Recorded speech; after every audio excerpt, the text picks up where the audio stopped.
नमस्कार। मैं doctor H.N.. व्यास, सह आचार्य समाजशास्त्र विभाग, माणिक्यलाल वर्मा राजकीय महाविद्यालय भीलवाड़ा।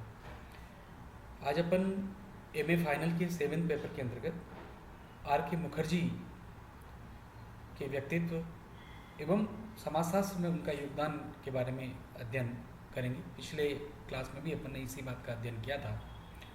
पिछले समय आपको बता रहा था कि मुखर्जी के मूल्यों के सिद्धांत की 3 प्रमुख विशेषताएं बताई गई हैं। पहला, जैसा कि प्रथम मूल्य जन समूह की आधारभूत अंतर प्रेरणाओं को व्यवस्थित रूप में संतुष्ट करते हैं। दूसरा, मूल्यों का रूप सामान्य होता है। और तीसरा, उससे पहले मूल्यों का रूप सामान्य होता है। इनमें व्यक्तिगत और सामाजिक दोनों प्रकार के मनोभाव और प्रतिक्रियाएं सम्मिलित होती है। तीसरा, मानव समाज में विभिन्नताओं के बावजूद कुछ सार्वभौमिक मूल्य हैं।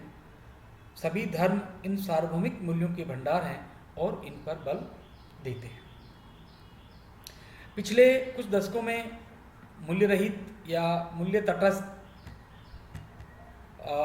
सामाजिक विज्ञान का विचार भारत सहित सभी पश्चिमी देशों में उभरा है। इस समय इस विषय पर काफ़ी वाद विवाद भी हुआ है और सभी वो अभी तक भी जारी हैं। मुखर्जी के विचार में तथ्य और मूल्य को अलग अलग समझना सही नहीं है। मानव अंतःक्रियाओं में इन दोनों को एक दूसरे से अलग नहीं किया जा सकता है। प्रत्येक समाज की अपनी संस्कृति होती है तथा इसके मूल्य और प्रतिमान लोगों के व्यवहार का निर्देशन करते हैं। इसलिए पश्चिम की प्रत्यक्षवादी विचारधारा जो तथ्यों और मूल्यों को अलग अलग रूप में देखती है, भारतीय समाज के संदर्भ में मुखर्जी को ये बात रास नहीं आई और मुखर्जी ने सामाजिक पारिस्थितिकी संबंधी पुस्तकें एवं अनेक लेख लिखकर इस विषय में भी गहन रुचि प्रदर्शित की है। उनका मानना है कि सामाजिक पारिस्थितिकी एक मिश्रित विज्ञान है जिसमें कई सामाजिक विज्ञानों का परस्पर आदान प्रदान होता है।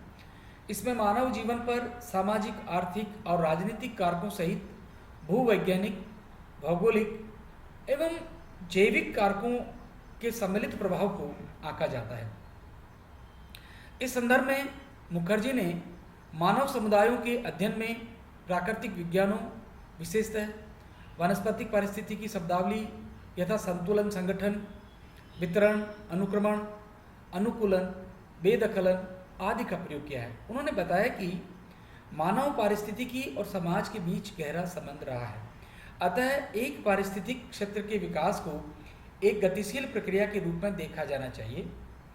मुखर्जी के अनुसार मानव संबंधों के अध्ययन में मानव प्रदेश ही एक उचित इकाई है, क्योंकि इस प्रदेश विशेष में ही हम एक दूसरे के साथ अंतःक्रिया करने वाले, एक संस्कृति को मानने वाले मानव समूह और पौधों, पशुओं एवं उनके निर्जीव पर्यावरण के बीच पाए जाने वाली जटिल अंतर संबंधों को ठीक प्रकार से समझ सकते हैं।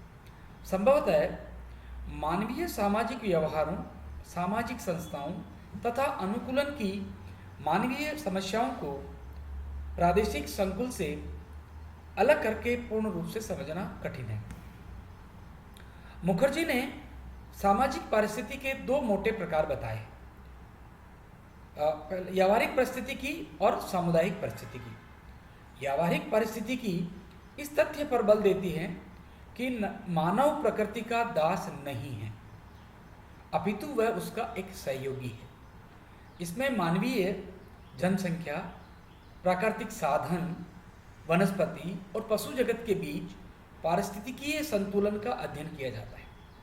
समुदाय पारिस्थितिकी में मानव भूगोल, मानव जीव शास्त्र, अर्थशास्त्र और समाज मनोविज्ञान तथा प्रौद्योगिकी के साथ पारिस्थितिकी संबंधों और आपसी अंतःक्रियाओं का अध्ययन किया जाता है।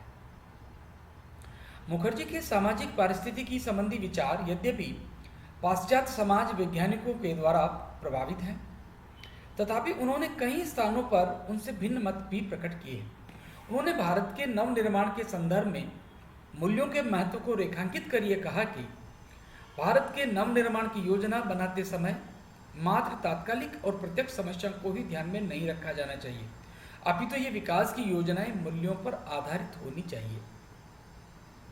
मुखर्जी ने श्रमिक वर्ग का विश्लेषण भी किया और बताया कि औद्योगिकरण के फलस्वरूप उत्पन्न गंदी बस्तियां तथा उनकी समस्याओं, अवैध मद्यपान, नशीली दवाओं का सेवन, वेश्यावृत्ति, जुआखोरी, सामाजिक अपराध तथा आवास के बदतर हालत आदि के प्रति सुधारात्मक कदम उठाए जाने चाहिए। इसके लिए उन्होंने श्रमिकों के जीवन में आमूलचूल परिवर्तन किए जाने की आवश्यकता बताई। मुखर्जी ने भारतीय कला, वास्तुकला, इतिहास और संस्कृति के बारे में भी बहुत कुछ लिखा है। उन्होंने ये विश्वास व्यक्त किया है कि एशियाई कला का उद्देश्य समाज का सामूहिक विकास करना है। उनकी दृष्टि में प्राच्य कला सामुदायिक भावना से ओतप्रोत है, अतः ये प्राच्य संस्कृति की ऐतिहासिक निरंतरता को बनाए हुए है। इसके विपरीत पश्चिम में इस प्रकार के कलात्मक प्रयासों के पीछे या तो वैयक्तिक भावना प्रदान होती है या फिर कला के लिए कला ही उसका उद्देश्य होता है। यह न तो सामाजिक एकात्मकता में और न ही आध्यात्मिक विकास में सहायक होती है। भारतीय कला सामाजिक और नैतिक क्षेत्र में अंतर्निहित है। भारतीय कला सदैव धर्म के साथ जुड़ी रही है। भारतीय कला और धर्म ने श्रीलंका, कंबोडिया, तिब्बत तथा कई अन्य देशों की संस्कृतियों को प्रभावित एवं समृद्ध किया है और इस प्रक्रिया में वहाँ एक नई संस्कृति का उदय हुआ है। भारतीय धर्मों जिनमें हिंदू, जैन, बौद्ध की अनुपम विशेषताओं पर प्रकाश डालते हुए मुखर्जी ने लिखा है कि इनमें किन्हीं विशिष्ट प्रकार के विश्वासों या संस्कारों का आग्रह नहीं है, बल्कि इन सभी धर्मों का लक्ष्य परम सत्य की खोज रहा है। ठीक, अर्थात हिंदू, जैन और बौद्ध, इनका जो विशिष्ट विश्वास जो था, संस्कार, वो बहुत ज़्यादा कुछ नहीं, बल्कि इसका जो वास्तविकता की पर बल दिया इन्होंने, रियलिटी की तरफ जाने का हमेशा बातचीत की है। यदि इन धर्मों के धार्मिक विधि विधानों की ठीक ढंग से व्याख्या की जाए तो स्पष्ट हो सकता है कि इनमें मूल्यों और प्रतिमानों का एक ऐसा ढांचा अंतर्निहित है जिसमें विभिन्न समूह एक साथ व्यवस्थित रूप से रह सकते हैं। इससे यह प्रकट होता है कि भारतीय कला और यहाँ के धर्म अत्यधिक सहिष्णु रहे हैं। अंत में मुखर्जी ने सार्वभौम सभ्यता संस्कृति की धारणा पर भी विचार किया है। उन्होंने समाज के सामान्य सिद्धांत द्वारा सार्वभौमिक सभ्यता के मूल्यों का विश्लेषण कर मानव सभ्यता को 3 स्तरों में विभाजित किया। ये स्तर एक दूसरे से संबंध है। पहला, प्रथम स्तर पर जैविक विकास की चर्चा की है ना, जिसमें मानव सभ्यता के उदय और विकास में सहायता की। द्वितीय स्तर पर उन्होंने सभ्यता की सामाजिक मनोवैज्ञानिक आयाम की व्याख्या की।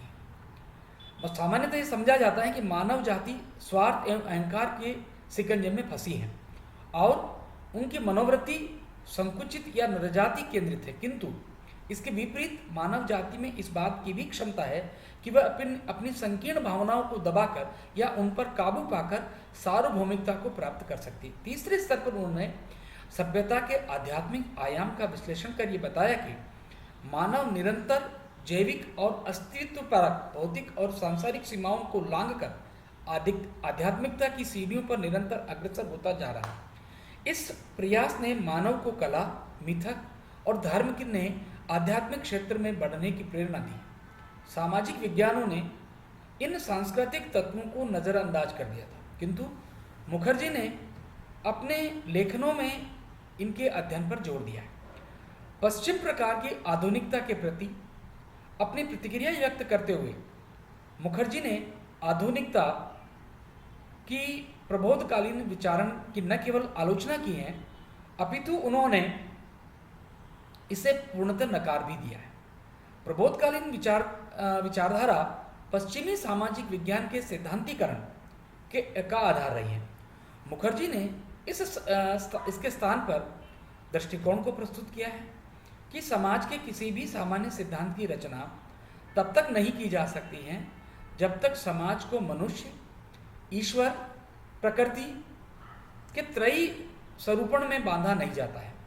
मुखर्जी ने पिछली शताब्दी के 60 के दशक में ही पश्चिमी सामाजिक विज्ञान की प्रकृति के संकट तथा इससे जुड़ी हुई आधुनिकता, औद्योगिकरण और उपयोगितावादी योजनाओं के बारे में पूर्वानुमान कर समाज वैज्ञानिकों को इनके दुष्प्रभावों के बारे में आगाह किया है। पश्चिमी सभ्यता के सामने जो नैतिकता की चुनौतियां उपस्थित हुई हैं, उनके संबंध में मुखर्जी ने काफ़ी लिखा है और भारतीय बुद्धिजीवियों को इसके अंधानुकरण से होने वाले नुकसानों के प्रति सशक्त शब्दों में सचेत किया है। इस प्रकार मुखर्जी का समाजशास्त्र में अपना स्वयं का योगदान रहा है और इस योगदान के पीछे अपनी कुछ प्रमुख कृतियाँ हैं जो कि निम्न प्रकार हैं। The foundation of Indian economics इनकी पहली 1916 में इनकी किताब आई थी।